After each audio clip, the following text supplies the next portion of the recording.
What we're working on now is pulling together the platform in Web3 for your DOSs, which is decentralized autonomous organizations, and dApps.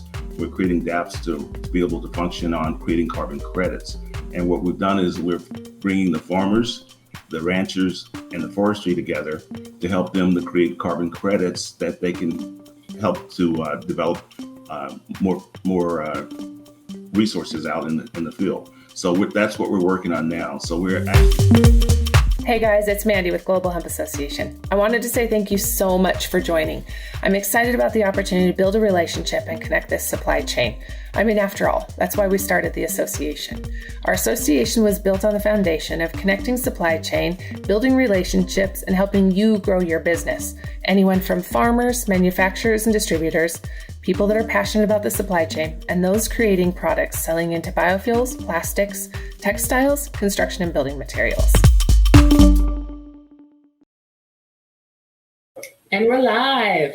Hey, Sam, thank you very much for joining us. I'm very glad to have you, and thank you very much. I'm excited to be back here. I feel a little bit off. I've been out traveling and haven't seen everybody for a while, and so please let us know where you're chiming in from. Let us know that you're here. If you have any questions, Sam has a wealth of knowledge on both the textile and fashion industry as well as technology, and so I'm excited to dive into conversation today. But also to remind you to please go to our YouTube channel, and we've got tons of interviews. I think there's 350 something interviews published there. So lots of great connections. And then also to remind our members that our website is being rebuilt. And so we're transitioning, so we'll have a new login platform and access to different content and things like that. So just a heads up that in this next month that will be published, and excited to be sharing it. But Sam, I'll kind of turn it over so I don't keep talking. People are probably tired of hearing from me and excited to hear from you. But do you want to give us a real quick intro about who you are, what you do, and how you got here? Sure, Mandy. I'm sitting down here in Austin, Texas. We call it the capital of the world. It's also, we also look at it as the new Silicon Valley, as you've heard about our movement here. And the growth here is incredible what's going on here in Texas. It's exciting to be here. And just to give you a little shout out for Texas, we just became the 8th largest economy in the world. We exceeded Italy and Brazil, and the growth here is just phenomenal. My background, I've been in the fashion industry for the last 40 years. Companies like Levi Strauss, Gloria Vanderbilt, Johnson New York, man, I could go through the list on and on. I've also brought in most of your international companies and developed their business here in the United States. And I work doing private label for a lot of major companies and helping them to develop their products in our factories in China at this point. Crazy. Okay, so what got you into this? What really is driving your focus to make this change and to really push hemp forward? Well, number one, we're having to reshore everything back to the U.S. The logistics problems that we've had through COVID, and also the issues with China, geopolitics is going on there. And they're having a little issue with global warming, just like everyone else in the world is having. So we're having some water issues there, and they're shutting down factories. And then also your COVID has shut down the factories there for like the last 60 days. So we've got a lot of issues of why we should reshore. And then the other one is that the consumer right now is going to on-demand customization and away from mass production. And you're going to see them move away from, and during the COVID, it forced them to move away from a quantity of life to a quality of life. Mm-hmm. You know, I think that's really part of this paradigm shift we're seeing. Right. You know, it's less about what this plastic bottle costs, right? And more about what it costs long term. You know, it's not just the dollar paid at the register anymore. It really is the where it's sourced, what it's doing to our planet, who it's affecting. And that comes back to the circular economy, which I actually went back to school at my age and became certified in circular economy. And what we're looking at is what you talked about a minute ago is a paradigm shift that we're moving into. And anytime you see new transportation, new communication, and then also new energy, you're focusing in on a complete paradigm shift of the world. And it's the largest one that I think anyone's seen since we've been on this earth. And it's also going to be based on rebuilding with sustainability, and hemp has the ability to give us the tools to build a sustainable society. Okay, so talk to me about where hemp plays the major role. Now, something that excites me, Sam, is when I talk to people and they say, well, why hemp? because we have an opportunity to provide localizing, to localize manufacturing or to provide a better, more sustainable material into manufacturing. Can you talk to me about how hemp is really playing a role in reshoring manufacturing? Sure. One of the key elements that we've always had is our resources, and cotton has been our core resource. Mm-hmm. And with the issue with global warming and water, we have the ability to utilize hemp, which only uses a fourth of the water on an acre of land that hemp does, and produces 4 times more crop than cotton does. So you've got an advantage with hemp, and then also all the products that we can make from hemp other than just fashion. I mean, there's just 50,000 products that we're capable, from food to energy products to biodegradable polymers. And there's just so many things that we can do with hemp that we can't do with some of the other products out there. I mean, other resources out there, minerals and things out there now. Okay, so if you talk about, this is something that comes up a lot from people, right? Where does the U.S. really play a role in the global supply chain of fashion, of the fashion industry? And where do you think will really play a role in penetrating the market for hemp, with hemp? We are a $2.2 trillion industry globally. And in the US, we consume 80% of everything made in the world, as everyone already knows. So there is a huge opportunity here to transfer this back to the US.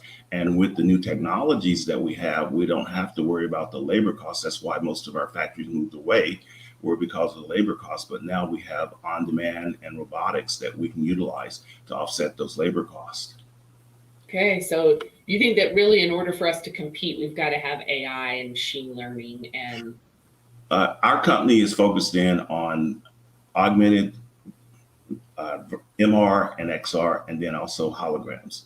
And then we do IoT, which is the future of everything, which is everything that can be connected will be connected. And only things that will have value are the things that you cannot connect, because everything else will become connected and become less costly. Then you've got your artificial intelligence and machine learning, and that's going to create a displacement in the workforce. And so you're going to see a lot of changes there. And then the final part of it is bots and robots. That's going to even affect the workforce even more. So I work with a lot of the universities, explaining to them what we're talking about now and how they have to change up and start giving us the people that we need for the new jobs that are evolving. And you can already see that. Just to kind of give you an idea, the junior college here in Austin, ACC, partnered with Tesla, and they're training all their people here. So, and the certifications right now are becoming more important than actual degrees to a certain extent. Not to say that you don't need a degree, but the certifications are giving you the specialty skills that you need to be able to function in the new global economy that's evolving here in the US right now. So I see that we're going to move away from mass production, and we're going to move away from a quantity of life to a quality of life. And that's what you've seen the COVID bring on, is a quality of life. Yeah, absolutely. Okay, so talk to me a little bit about machine learning, something that comes up all the time. I'm glad it's not me this time, Sam. So give me a second. I apologize. You're all right. I better make sure mine's turned off too. Yep. Anyway, we are at a point now where the artificial intelligence is not just something everyone's talking about. It's become a part of our lives every day. And most people hopefully are realizing how it is affecting their lives, because I think sometimes we take a lot of things for granted, the luxuries that we have by utilizing AI. And then the machine learning is actually the behavior, which we learn behavior from about you and to be able to satisfy your needs a lot more. And when we get into Web3, which we'll talk about down the road here, that's going to change up everything the way we understand the internet, because you become your data about you becomes your data versus the other companies that are out there that are using your data to sell off to everyone else. Right. And so we're getting ready to move into a whole nother evolution of technology with the Web3. Okay, so I want to real quick talk on machine learning, something that comes up, or AI, or any of the technology that's now being implemented. There's this concern that, oh, you're not going to bring jobs, right? Where I see huge opportunity for jobs is on this other side, not necessarily in the manufacturing or the processing of the raw material, but actually in what it's doing by creating new products and new materials that are consistent and stable. talk to me about the job aspect. You know, you talk about when the car came about, you lost a blacksmith and those type of people in the changeover. So there's going to be transition. There's 800 million jobs globally that will be lost to technology, but there'll also be new jobs that are created, and a lot of them will be in new energy, medicine, and new transportation. So there's a lot of other areas that are coming about, and you know, as you already know, data is the new currency. Yeah. So you've got to learn how to manage data, and that's where the focus is. And a lot of the universities that I work with right now are moving even crypto into their accounting areas because the kids are demanding that they do it now, that they understand what they have to prepare for.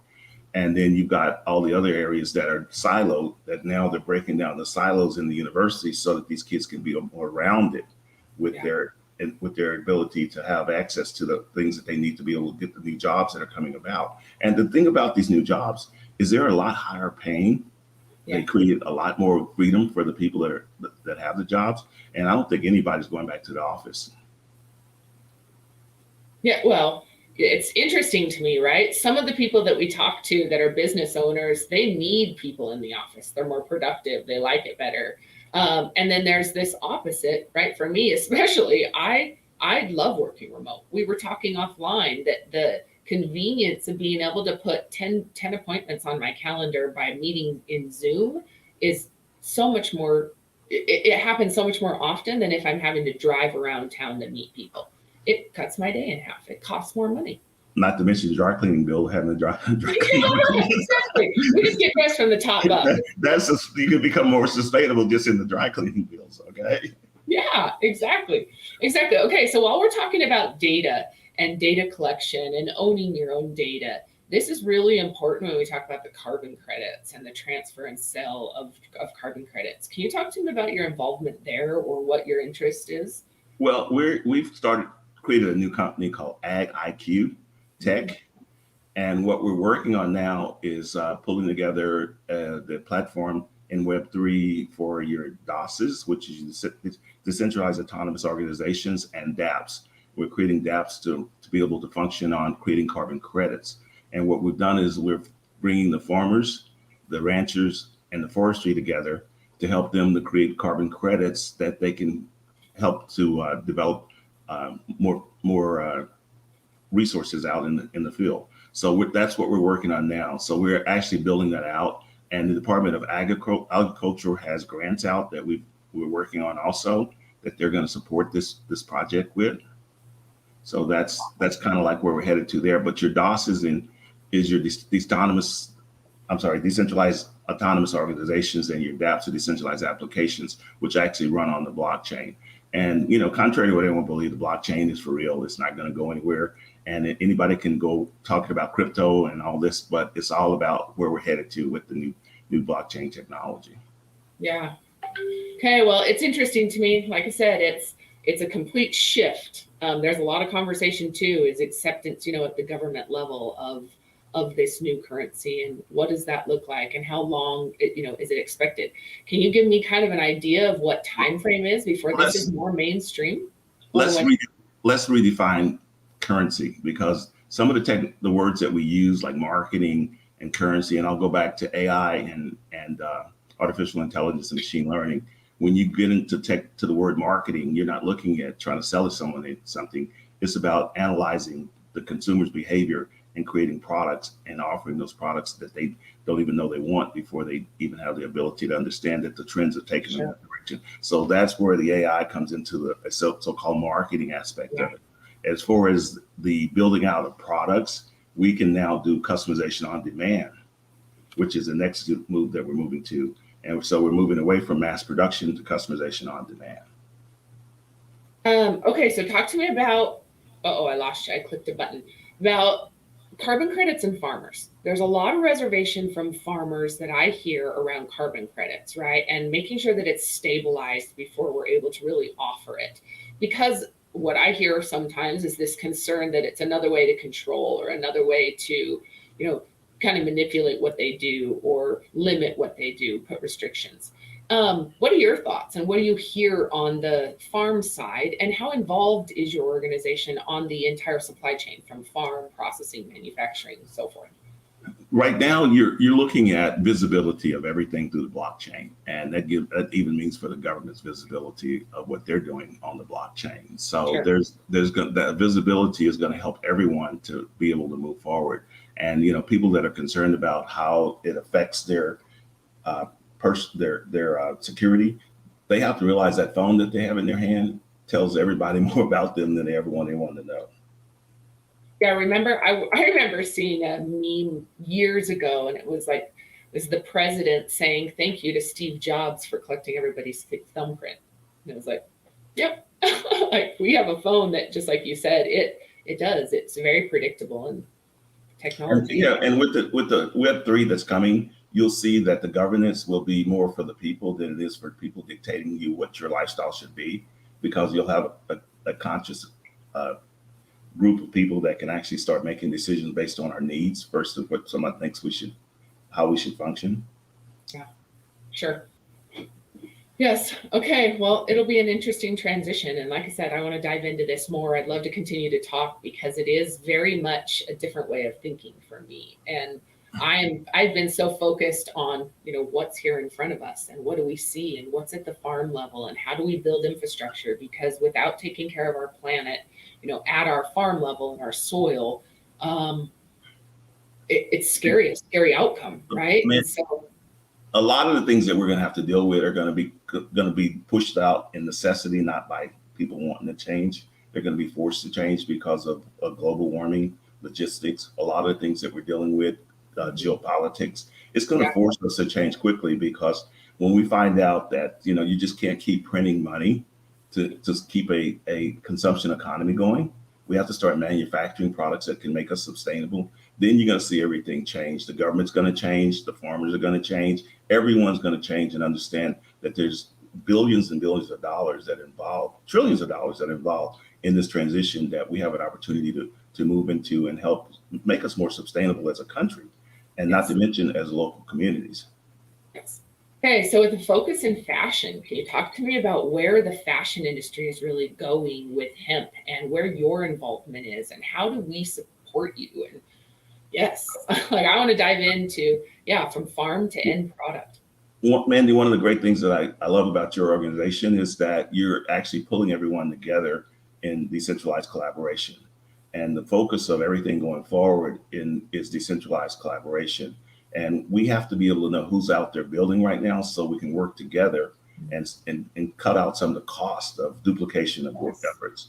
And that's the biggest thing that I see right now. And the siloed mentality has to leave, because there's no one out there that can even take a bite out of the market that's about to evolve. So it's an opportunity for everyone. And also it's an opportunity for us with hemp to make us more of a sustainable society and more eco-friendly than we've been in the past. And, just to give you an idea of how the fashion industry is responsible for 20% of the water waste for the whole world. We are 80% tied into the petrochemical industry. 80% of our products are made from petrochemicals. We're responsible for 8% of the carbon of the world. Wow. And then we also, 80% of the products we make end up in landfills. So fast fashion. That's another paradigm shift we've got to get away from.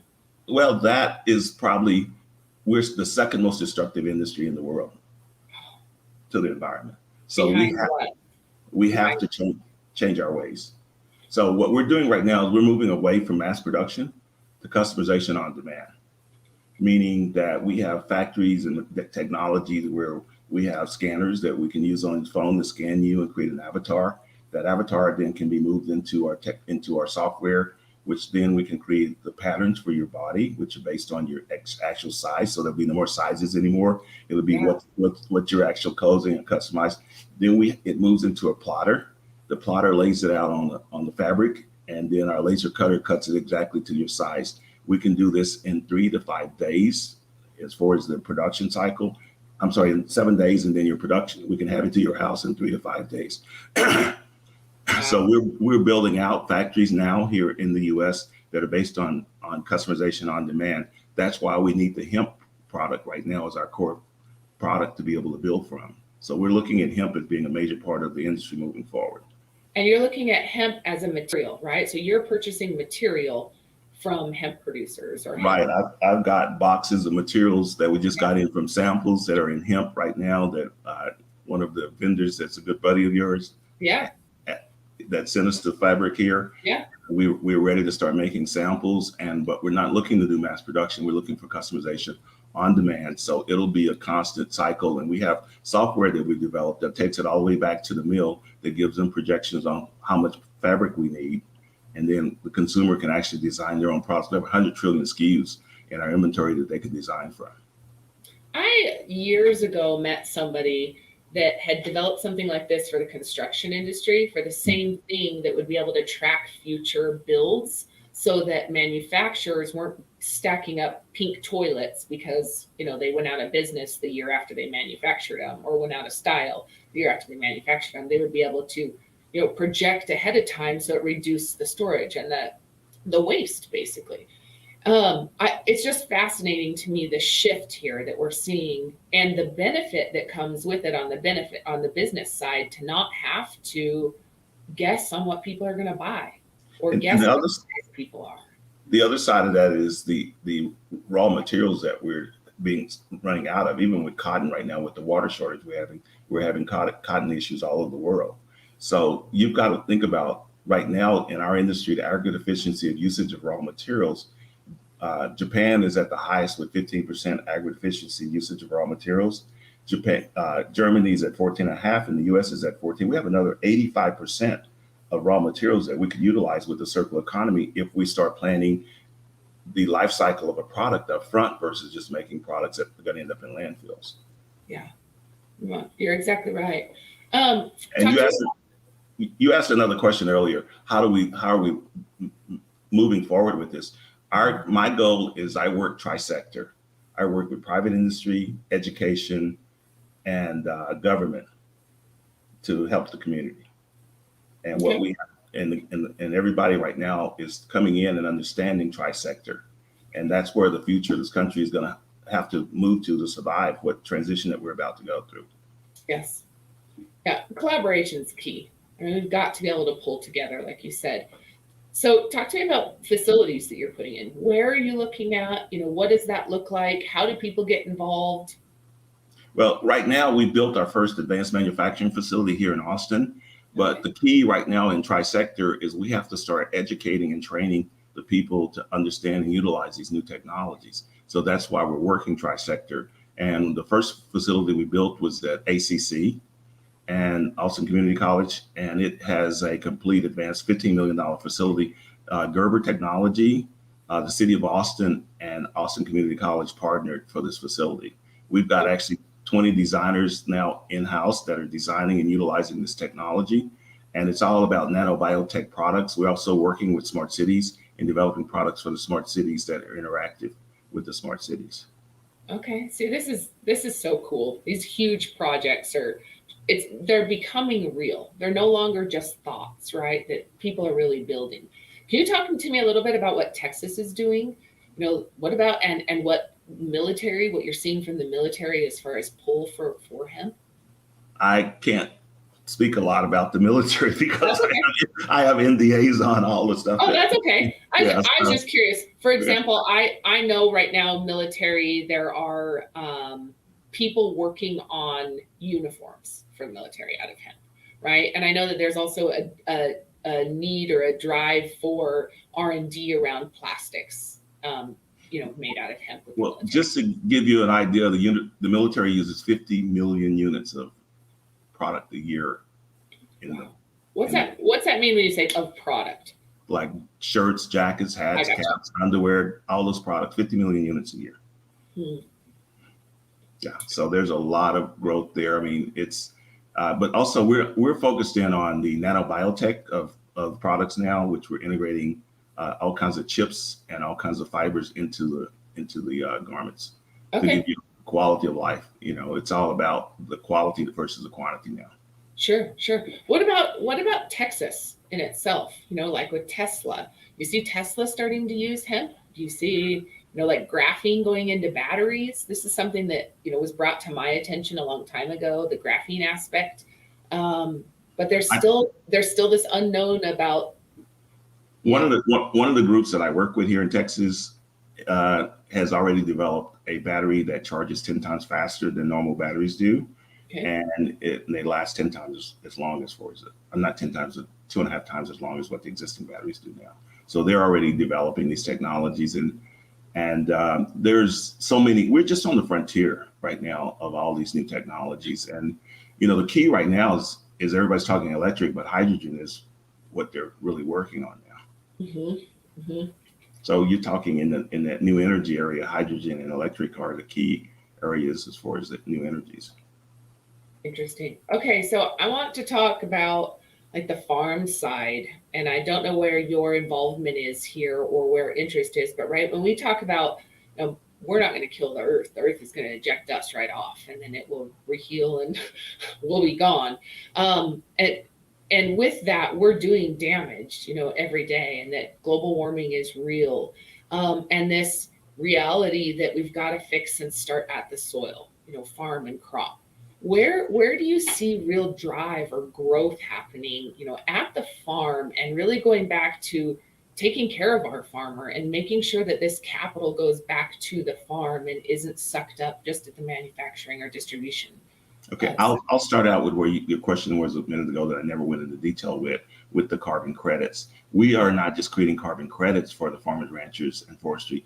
We're creating a marketplace that they will be like a banking system for them to utilize those carbon credits for within the ecosystem that is being built. So you're cutting out the middleman is what is going to happen going forward. So their costs will go down from doing business. You're also looking at the ability for them to even, if you'll watch, most of the people are buying large plots of land, ranches and farms right now and moving out of the cities. So there's opportunities there for those people with carbon credits. The farmers right now are going to become even more important because there's three things that we have to be focused in on right now in the country: food, water, and shelter. And I think we spoke a little bit about that on the 3D printing of homes. That's going to be a major issue because of the homeless issues that we're having throughout the country. So the farmers will, have opportunity with that. It's going to be a quick gear up, but the key part right now is the collaboration and the understanding of what type of infrastructure we have to build out to be able to facilitate everything that we're dealing with. When they passed the laws for the hemp, everybody ran out and started growing hemp, but there was no processing facilities. Well, so everybody started growing cannabinoids or CBD or high THC, low THC. Yeah, and I think you've really hit on that by separating off the medical from the industrial. That's going to help out a lot. And I was my partner that we had the meeting with last week, he actually sent me a deal I'll send you that they've already done that apparently in Louisiana. Oh, good. Yeah, so it's already there. So I'll send you that out to you. Yeah, I would love to see what they're doing. Yeah, absolutely. There's another question, Hector. And for anybody that doesn't know him, he is incredible, an awesome farmer, and works great with communities. So I encourage you guys to reach out. Hi, Mindy. I see you. Thank you very much for saying hi also. Oops, this is the wrong question. This isn't what I was looking at. This is the one I wanted to post up. What are you working with any communities of color on affordable housing? We're actually working right now with the, I always get it, HBCA, historically Black universities. Yep, HBCU. Uh-huh. Yeah, we've already got 3 of them that have joined us for Ag IQ, and we hopefully will have them all here shortly. But as far as the affordable housing, we're just now getting all that up and running. That's why we were speaking with you on the hemp concrete and those type of things that we're resourcing. But we have the 3D printers that are ready to go. We just got to get all of the hemp concrete, and they can do it with cement right now. I mean, regular cement. So we're looking at that aspect. So that would be Heather, the lady that you spoke with last week. Yeah. She's in charge of, that's her company, and she's working on that aspect of it. So it's all decentralized collaboration. We're all a part of Ag IQ, but we're all working in different areas to bring all this together into a sustainable situation for the whole country. Yeah. As far as housing, food, shelter. I mean, housing, food, and water. Mm-hmm. So that's our goal right now as an organization, is to bring those things together and have everybody become more sustainable. I love it. Okay, so here's a great comment that was just brought up. Hector had mentioned earlier that hospitals are also huge avenues for, for resources, for hemp materials to get into, right? Mm-hmm. I currently am working with a local university to do the same thing, to bring sustainable materials. And a lot of the universities universities and hospitals have sustainability staff or staff on payroll to look into sustainability and source sustainable materials. And so I'm curious, you're obviously already with government, are you working on the healthcare side also? That's a whole area that there's a whole community that's already doing that. What we will do is go to that community and offer them the resources that we'll develop.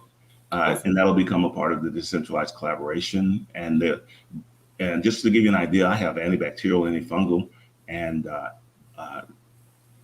antiviral products that we can incorporate into the clothing now.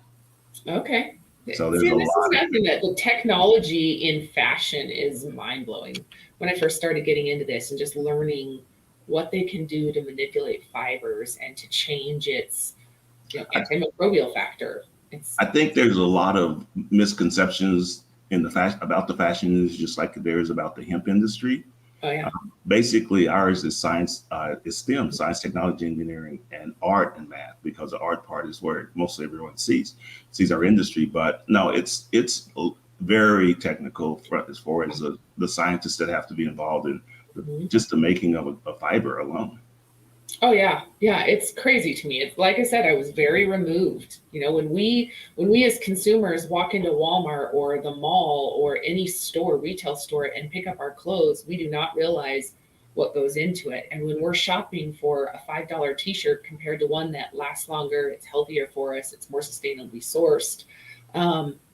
It's a big shift that needs to happen. And those are some of the things that will be verifiable in the new technology with blockchain. You'll be able to know from the time, like you were asking earlier, from the soil, what nutrients and things that you were putting into the product, all the way through to the life cycle of that product. We'll be able to track that now and be able to reuse those resources in a more sustainable way. Awesome. Okay, so Hector had another question I want to bring up. What does regenerative agriculture mean to you, and how can we use indigenous practices to save our soils? And Hector, I'm actually going to throw this back to you also. I'd love to have you or your group come on at any time, or any of your contacts, and specifically talk about indigenous practices. I would love to incorporate what that looks like and help educate. But Sam, do you have any feedback on what does regenerative mean to you? One of the other collaborative partners that we're working with has mines in Bulgaria. And we're bringing zeolite into the country now. Okay, what is that? Zeolite is a mineral that actually adds nitrogen back into the soil. Okay. And with your hemp, it'll probably grow twice as fast. I've seen videos on the growth of it. It just helps the growth of the hemp. So we have that we're bringing in now, and we're utilizing it with CBD, CBN oils, and creating all kinds of lotions and products. And that is another group that I'm working with now that's bringing the zeolite in from Bulgaria. Interesting. Okay. So there's just every day there's another group of people that come in and say, okay, we have something that we can bring to it's like, I look at it as a potluck. Everybody brings their best dish to the table, and we don't just have a meal, we have a feast. Mm-hmm. Well, and again, in order to birth an industry and reshore manufacturing, it's going to take collaboration, and it's going to take a lot of capital in order to capital that's willing to invest in the longevity of the industry, right? It's going to take someone that's looking at let me go back. What's fascinating to me about capital coming into the industry is the focus that has really come around the ESG. Well, you've got the key to any business, and that's just something I have trouble with capital, is that if you create revenue streams, then you don't need capital except for growth. Okay. So your investment capital is only needed for growth. If you've got to sustain yourself with investment capital, then you don't have a viable business. Sure. Okay. So there's always money for growth. When you're growing so fast, there's always capital out there for your growth. Mm-hmm. Yes. Well, and I've got an advisor that tells me money follows value. Always has, always will, Okay, so talk to me about as you're building facilities, there's some discussion about what is that point where we enter the market and maintain competitiveness as the market scales. What's the volume of production and what's the size of facility that are needed, you think, on the manufacturing for hemp before it gets to the fabric, right? Where do you anticipate appropriate scale for the market? I'm probably the wrong person to ask that, Mandy, because I was just curious. I'm on the front side of it. I do mostly product development and marketing and branding and those type of things. So for that aspect, there's always engineers that I have usually sitting in the room that answer questions like that. So totally. I'll leave that to those guys. But right now, I think that the key part is just, as you said earlier, the collaboration. We have to get everyone knowledgeable of who's out there and how we can all start working together, because this is going to be a fast process. And it's not going to be because we want to. We're going to be forced into it. Yes. Well, and okay. So scale of the market on the consumer demand side and product and development side, what's the material that would be needed, and what's the need for, I'm kind of trying to gauge on your perspective and your understanding of the market and the fashion industry, what the demand will be on the farm side to match that. Okay. Number one, there's no more industries. It's all IoT. Everything is connected. And what we have to do is break down those silos and understand the connectivity that we have within the products. The key that we're doing right now is, like I said, we're nanobiotech, and just in the wearable technology part of the industry, we're looking at a $150 billion industry by the year 2030.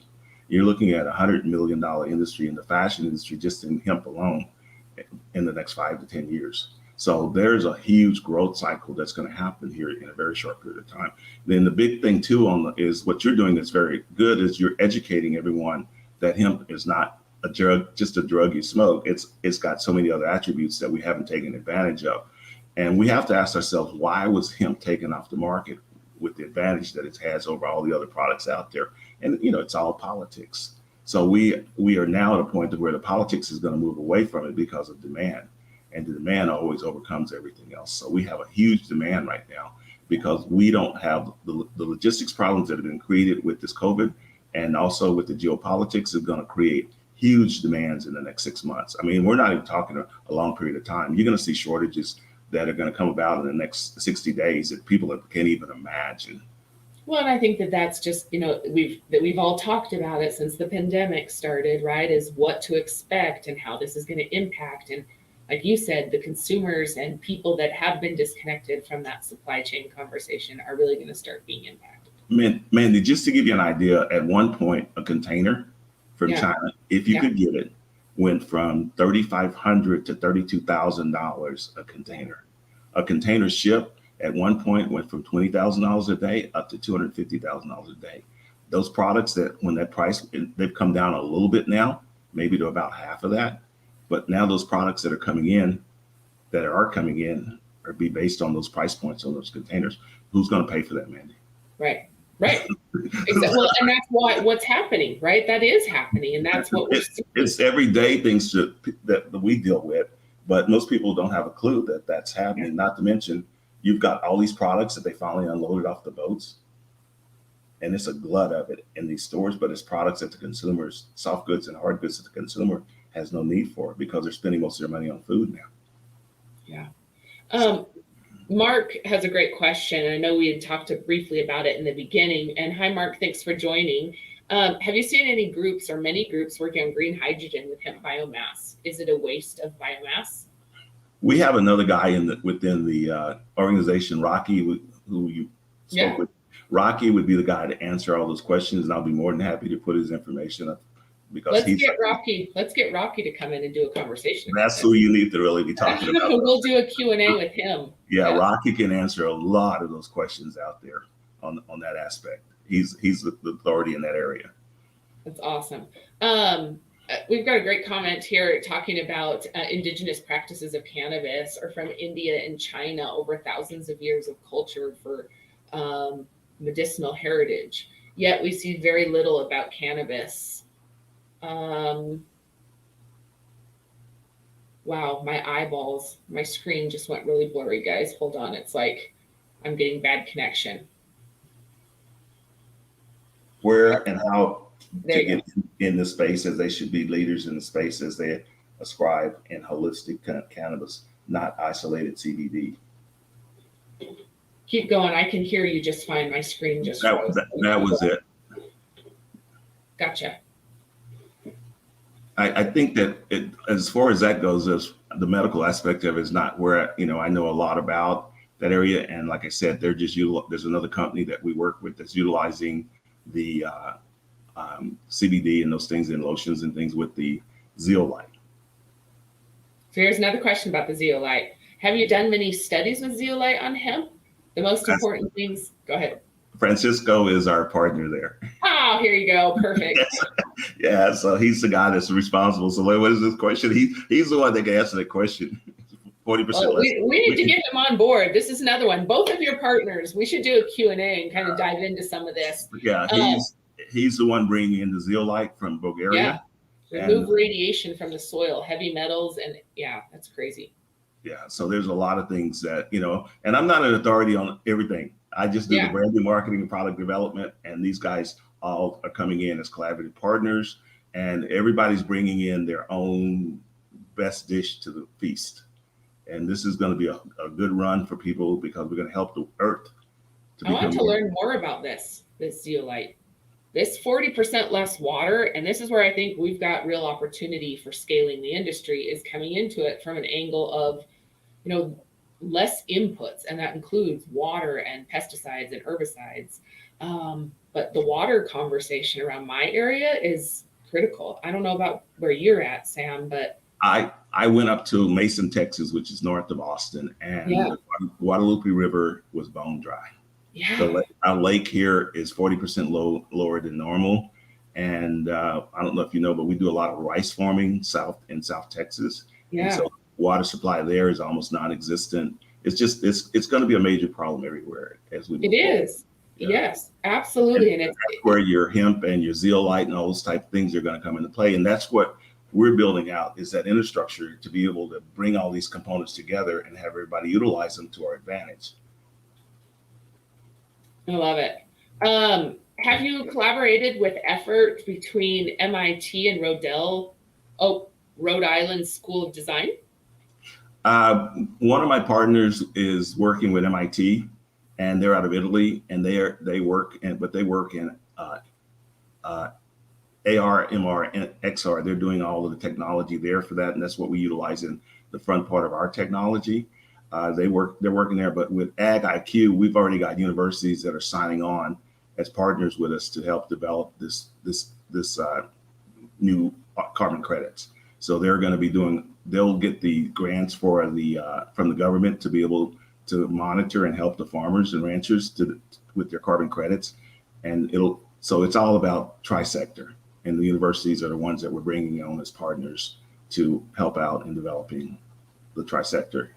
Awesome. Bro. Steve, I'd love to have an update from you guys on here pretty soon. Also, you guys have done a great job collaborating and have built a great team around what they're doing. Would be a great contact for you as well, Sam. Sure.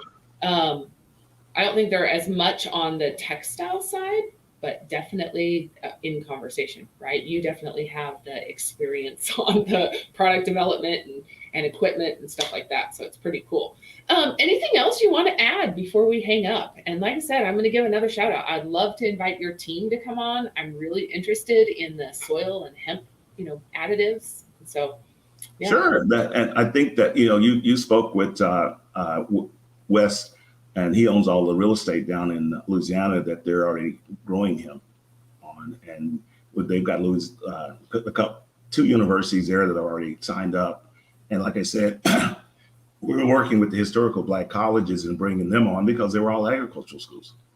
So we focused in on them first. So there's a lot of things that are out there. We're looking and opening doors with everything from hydroponics to aquaponics. Anything that we can do to help growth. Sure. This industry here in the U.S. is what we're looking to do. And it's all, and in my background right now is I've created a global ecosystem for connectivity where we can connect everybody into one complete ecosystem. I think you and Steve would be a great contact because he's doing something very similar. Like I said, different but similar. There's both definitely unique attributes, but I think that it would be a great way to connect and another way to collaborate. And so Sure. shout out to you guys and shout out to everybody else that's on. I see that there's other questions. Aaron's got a great question also with the zeolites. And so I would love to invite, like I said, invite the team to come on, and we'll dive into a discussion, because I think that aspect is what's really going to be looked at over this next few years is, how do we increase plant growth? How do we make our farmers or create more sustainable options for our farmers? Yeah. And Mandy, that's why you're here, to bring us all together so we can understand. Awesome. There's so many opportunities that are out there, but we've got to break down these siloed mentalities is the key. Everybody, these NDAs, and everybody's trying to protect something. They don't have any idea how large and how big this thing is going to grow and how it's going to become a necessity. Awesome. Well, yeah, exactly. And like you said, the demand is there, right? And so I'm curious, and I'd like to dive in again, and maybe someone from your team, or maybe what I'd actually like to do is do a Q&A on the supply chain development and actually dive into different opinions about development of the supply chain as we reshore, and not just in textiles, but all of these different, verticals, and then from the farm up. And that's what I specialize in, is ecosystems. Yeah. From concept to consumption is the name of our company. So we work all the way through the complete ecosystem, and we do the logistics and all the planning and all the development in that area. So that's what my specialty is, in bringing people together that can help to develop these ecosystems. And that's why I love what you're doing, is because you built a platform that can do that and bring it together quickly, because we're going to have to do this fast. This is not because it's going to be out of necessity. Yeah, you're exactly right. There was a question that just came in from Hawaiian Ninja. Hello, and thank you for joining us today. Do you believe that Hawaii has a major role in the growth of the industry? And this brings up a question for me, is regions of industry, which are going to be manufacturing or developing products specific to their region. So can you kind of talk about what that looks like, or what landscape looks like, and maybe Hawaii's role in? I'm sure that every state in the everyone in the world is going to start growing hemp in a short period of time once they see what we've been able to do here in the U.S. And I think what you're doing with the laws as far as helping to get that separated off is going to be a major part of that. The other thing is that every state this is going to be huge revenue streams for the state, from the standpoint of the medical part of it, and the textile and other uses, biofuels, bioplastics, all the things that can be built from hemp are going to be a major industries within every state. So I think that every state should be focused in on this now and figuring out how to help us to develop this as quick as we can. Mm-hmm. Well, and I think you bring up a good point, right? So much of this, what I like so much about what you're doing in the textile space is the manufacturing per order, or custom manufacturing, right? And I think that speaks to where industry is headed, or where we're headed in manufacturing, which gives each state or each region opportunity to really be sustainable, self-sustainable, as well as compete on a bigger level, right? We're not going to, or what we're trying to get away from, is shipping products all over the world and then back to where they were grown to be sold. And so, speaking to the comment about Hawaii, I think Hawaii has a role, and Hawaii has, company, or has, residents and needs just like all of the other states. And so I think also that the growth potential of hemp being as easy to grow as it is, once that, A&M is right now doing a lot of research on this different seed qualities and different areas and minerals that it takes to maintain the crops. And I think that that's going to be a key player in this. And I'm sure you're working with some of the other universities also that are working on those things. So totally. There's just a lot of collaboration that we need to all start putting people in the same room together, so we can start building a stronger base. Totally. And once we get the base going, it's going to spread like wildfire. Absolutely. Yes. Okay. So another great question that definitely speaks more to your language. Do you see a world where the IoT data will be open source to allow for enhanced collaboration, or are most groups too protective of their data being collected? Your data in Web3 you will own, and that's going to be the change from Web2 to Web3. And right now, everyone should be keeping an eye on this launch next month of Ethereum, because they're launching the merge. And if it goes through, they've already tested it, it's going to change everything the way we know it. And when you move to Web3, you own your own data. The other companies don't own your data anymore. And once our government understands this technology, then they'll set up some standards that we need right away, because it's the wild, wild west for everything that we're doing now.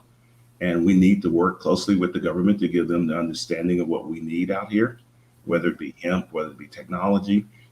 This is the largest paradigm shift in the history of the world that we're going through. And there's all brand new things coming about, and nobody has a viewpoint on how to control all the things that we're about to go through. So we need that decentralized autonomous organizations where there's some governments within the organizations, the direction that we're taking, and the standards that we need to set up as we go. So the whole Web3 is going to be the next step of helping us to evolve everything that we're working on now. Well, and I think this goes back to his question, right? Do you think that it will still allow for collaboration, or do you think by people owning their own data, that collaboration will be limited? I think we're still going to run into that lack of place or lack of transparency that may be needed. The data that we need will be available just in the usage of the products and the usage of the technology. What they're talking about is your private data is going to have to be locked down to where you're not giving away all your personal data. Yeah. Awesome. Okay, so Dave, Camby, another incredible group, got some great partnerships.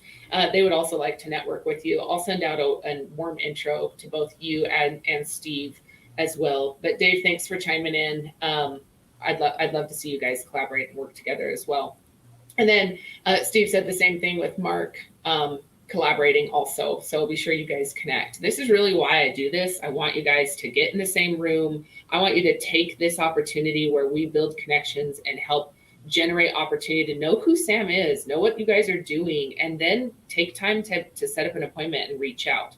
I'm hoping things come of this. Obviously, I've had multiple people on that say, whoa, I got bombarded after our call, and there were a whole bunch of people. And so, Sam, what is it that you're specifically looking for? If somebody's, fits into that box or a company, who is that, and how can GHA really help to drive those connections for you?